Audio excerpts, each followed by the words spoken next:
बैठे हैं जैसे मंदिर में बैठते हैं। तो राहुल गांधी जो करेंगे उसका विरोध करना भारतीय जनता पार्टी का कर्तव्य बनता है, खासतौर से योगी जी का, मोदी जी का और अमित शाह जी का। राहुल गांधी पे हमले करें, खूब करें, राजनीति हमले होते हैं। अब मैं मुद्दे पे आना चाहता हूं। आपने कहा कि ममता बनर्जी पाठ कर रही हैं, बीजेपी की पिच पे खेल रही हैं। भाई जब इंसान दुखी करते हैं लोग को तभी तो भगवान याद आता है। भगवान राम ने भी जो लंका पे चढ़ाई की तो आदि शक्ति की आराधना की थी, माँ दुर्गा की आराधना की, भगवती की आराधना की। तो ममता बनर्जी ने भी चंडी की आराधना की है। तो आप कह रहे हैं ममता बनर्जी इस समय दुखी है? हमारे यहाँ पूजा गया, यत्र नारस्तु पूजन्ते रमन्ते तत्र देवता। तो आप कह रहे हैं ममता जी दुखी है? मैं ये कहना चाहता हूं कि महिलाओं की पीड़ा, नारी का सम्मान, नारी का अपमान महाभारत में भी करने का प्रयास किया गया था। सारे कौरवों ने मिलकर के द्रौपदी को नग्न करने की इच्छा व्यक्त की थी और साजिश रची थी। तब भगवान कृष्ण प्रकट हुए थे और उसी भूमिका को रूपा गांगुली जी ने निभाया था, बखूबी निभाया था। आज ममता बनर्जी के ऊपर सबके सब ऐसे टूट रहे हैं जैसे क्या द्रौपदी के ऊपर कौरव टूट रहे थे। तो ममता बनर्जी अगर चंडी की शरण में जाती हैं, दुर्गा की शरण में जाती हैं, भगवान को याद करती हैं, तो इसमें बुरा क्या है अमीश जी? बुरा क्या है? आचार्य जी, आप ममता की तरफ हैं या ममता से लड़ रहे हैं बंगाल के अंदर? क्योंकि आप कांग्रेस के वरिष्ठ नेता हैं, आप ममता से लड़ रहे हैं, ममता की तरफ है? ये सवाल आपने बहुत अच्छा किया। मैं निजी रूप से तो मैं चाहूंगा कि ममता बनर्जी के ऊपर सारे देश की भारतीय जनता पार्टी मिलकर हमले कर रही है और हम चाहते हैं कि इस देश में भारतीय जनता पार्टी से इस देश को मुक्ति मिले। मोदी जी और अमित शाह का जो शासन काल चल रहा है ये 7-8 साल से, दिखाने के लिए कांग्रेस के साथ है, लेकिन तन से मन से आप ममता बनर्जी के साथ हैं, दिल से ममता बनर्जी के साथ है? नहीं अमित जी, मैं तो चाहता हूं, मैं तो कांग्रेस के साथ हूं। मैं तो चाहता हूं कि कांग्रेस की सरकार बने। Amish, let me finish, 10 second दे दीजिएगा। मैं चाहता हूं कांग्रेस की सरकार बने। अमीश, मैं चाहता हूं कि कांग्रेस की सरकार बने, लेकिन असलियत तो दूसरी है। मेरे चाहने से और आपके चाहने से, भारतीय जनता पार्टी के चाहने से कुछ नहीं होगा। रूपा जी कुछ कहना चाह रही हैं, काफी देर से हाथ खड़ा कर रही हैं। वो फैसला करेगी। जी जी, वो फैसला करेगी। रूपा गांगुली, रिस्पॉन्ड टू आचार्य प्रमोद कृष्ण। देखिए, मैं इतना कहना चाहूंगी कि अगर ममता बनर्जी अपना काम जो उनको 10 साल मिला था अगर वो ठीक से करती तो ऐसा बुरा हाल इन्होंने तो आप लोगों का कंपैरिजन, आचार्य जी ने तो आप लोगों का कंपैरिजन कौरवों के साथ कर दिया और ममता बनर्जी को बेचारा बता दिया। आचार्य जी की बात तो ठीक है, ये उनका निजी वक्तव्य है, कह सकते हैं। मैं इतना कहना चाहूंगी कि अगर महिला का अपमान, महिला का दुर्भाग्य पश्चिम बंगाल में आकर एक बार देख लीजिए।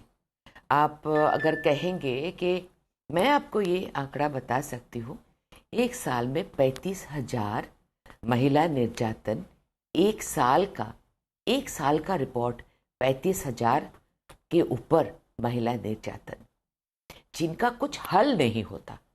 It is not about an incident, it is also about some action taken by the woman chief minister, a lady chief minister होने के बावजूद वो ऐसे दुर्घटनाओं को, ऐसे खराब घटनाओं का वो एक्शन नहीं लेती और उनके गुंडों को वो बचाती है। ये बड़े दुखदाई बात है। अगर ममता बनर्जी खुद कहना चाहती है कि वो बेचारी है, सचमुच वो बेचारी नहीं है। आचार्य कुछ कहना चाह रहे हैं? आचार्य जी 40 सेकंड। वो अभी आचार्य कुछ कहना चाह रहे हैं? 1 सेकंड आचार्य जी, 40 सेकंड बोलिए। मैं रूपा गांगुली जी का बड़ा सम्मान करता हूं। उनकी इस बात में दम है कि वुमेन पर जो वुमेन क्राइम्स के मामले में अगर वेस्ट बंगाल में प्रॉब्लम है, वेस्ट बंगाल का ग्राफ बढ़ रहा है, महिलाओं पर अत्याचार हो रहा, तो उस पर सवाल उठना चाहिए। जिस तरह उत्तर प्रदेश के अंदर भी हो रहा है, बिहार में भी हो रहा है, दूसरे राज्यों में, महाराष्ट्र में भी हो रहा है, महिलाओं पे अत्याचार हर राज्य में हो रहा है, लेकिन सवाल उठना चाहिए। ना भाजपा का प्रश्न है ये, ना कांग्रेस का प्रश्न है, ना टीएमसी का। मैं ममता बनर्जी की पार्टी में नहीं हूं, लेकिन मेरा रूपा गांगुली जी से ये सवाल है कि अगर सवाल ये उठे कि महिलाओं का अत्याचार हो रहा, ममता बनर्जी खामोश है, तब तो सवाल जायज है। लेकिन सवाल क्या उठ रहा रूपा जी? क्या आप इससे सहमत हैं कि ममता बनर्जी मुमताज हैं, ममता बनर्जी मुल्ली हो गई हैं, ममता बनर्जी हिंदू विरोधी हैं, ममता बनर्जी मंदिर जा रही हैं? अरे भाई, ममता बनर्जी ने अगर चंडी का पाठ किया, दुर्गा सप्तशती का पाठ किया, तो उसने पढ़ के नहीं किया, उसको कंठस्थ होने का मतलब है आचार्य कि जी, वो यही शुरू से ममता ही बनर्जी बचपन से वो है, पाठ यही करती ममता होगी। बनर्जी है जो कहती है तो कि ये धर्म सवाल को कहां राजनीति से में नहीं उठता है? लाना चाहिए। यही ममता मेरा बनर्जी है जो सवाल कहती मेरा है रूपा जी कि से जय श्री राम का नारा पॉलिटिकल नारा है। ये वही ममता बनर्जी है जिनको ये सब कुछ करना पड़ा है पॉलिटिकल रैली के अंदर। अमीश, मेरा सवाल रूपा कल तक तो गांगुली जी से है। धर्मनिरपेक्षता की, कल तक तो सेकुलरिज्म की कस्में खाई जाती थी, कल तक तो सेकुलरिज्म की कस्में खाई जाती थी, लेकिन आज अपनी कुर्सी को बचाने के लिए ये सब कुछ करना पड़ रहा है। That is the point. Acharya Pramod Krishnam, respond to this. Amit ji, मेरा सवाल रूपा गांगुली जी से मंत्रोच्चारण करती मेरा है। सवाल रूपा गांगुली जी से है। मैं रूपा जी से ये पूछना चाहता हूं, मेरा सवाल सुन लीजिएगा। मैं पूछना चाहता हूं क्या ममता हिंदू है या मुस्लिम है? क्या ममता बनर्जी हिंदू विरोधी है? Okay, रूपा गांगुली, क्या ममता respond to this. Banerjee Hindu Okay, कन्या let नहीं रूपा है? जी क्या respond to ममता this. रूपा बनर्जी जी, ब्राह्मण? make your ये point. सवाल है आपसे, आप ठीक है, जवाब दे आचार्य जी, आपने दीजिएगा, पूछा, let मैं रूपा मान respond जाऊंगा। to it. मिस गांगुली, मैं बताती हूँ। या मैडम, मुझे कहीं से नहीं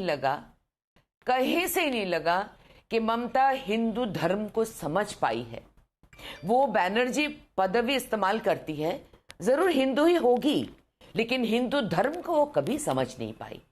हिंदू सरनेम रहना और हिंदू धर्म को समझना वो समझ नहीं पाई, क्योंकि हिंदू धर्म यही कहता है कि सर्वधर्म समन्वय कहता है। हिंदू धर्म यही कहता है कि काक पक्षी से शुरू करके जलवायु से शुरू करके समस्त इंसान, प्राणी, भूमि, सभी का सम्मान करो, सभी का समान इज्जत करो।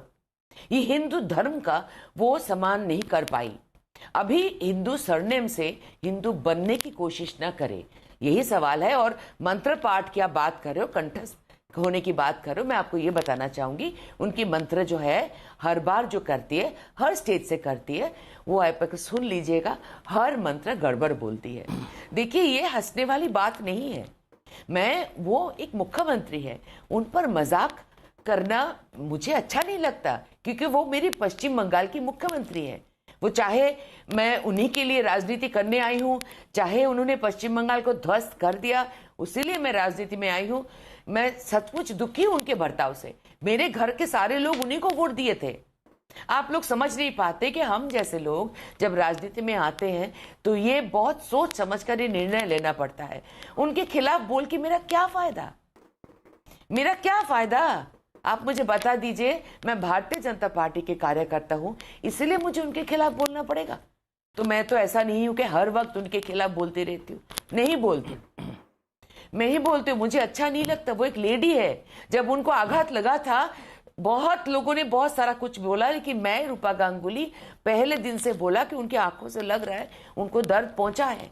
लेकिन ये कितना झूठ है कि आचार्य जी कुछ कहना चाहते हैं। आचार्य जी, उनको एक्सीडेंट हुआ है, उसको उन्होंने पूरा नाटक कर दिया। ये कैसा है, बोलिए तो जरा। आचार्य जी, चोट लगी तो इल्जाम लगा कि एक दिन में फ्रैक्चर हुआ और एक दिन में वो फ्रैक्चर ठीक भी हो गया। आप भी जानते हैं, फ्रैक्चर अगर होता है तो प्लास्टर बनता है, लेकिन प्लास्टर के बाद अगले दिन ही क्रेप बैंडेज बन जाए तो शक होता है कैसे। ऐसी कौन सी तकनीक है पश्चिम बंगाल के उस अस्पताल के अंदर जो एक दिन में फ्रैक्चर को ठीक कर देती है? सवाल खड़ा होता है। पॉइंट नंबर 2, जो ममता बनर्जी कहती थी कि राजनीति में धर्म नहीं आना चाहिए, जय श्री राम के नारे में 2019 में इतनी नाराज हो गई कि उन्होंने बच्चों को डांट दिया। वहां पर वो इतनी नाराज हो गई, 2021 में प्रधानमंत्री के कार्यक्रम में बोलने से इंकार कर दिया। लेकिन अब अपनी सियासी मजबूरी के लिए उन्हें चंडी पाठ और दुर्गा पाठ करना पड़ रहा है। देखिए अमीश, एक तो रूपा जी ने जो बात कही, बिल्कुल मैं सहमत हूं उस बात से कि सनातन धर्म तो सर्वत्र है, यत्र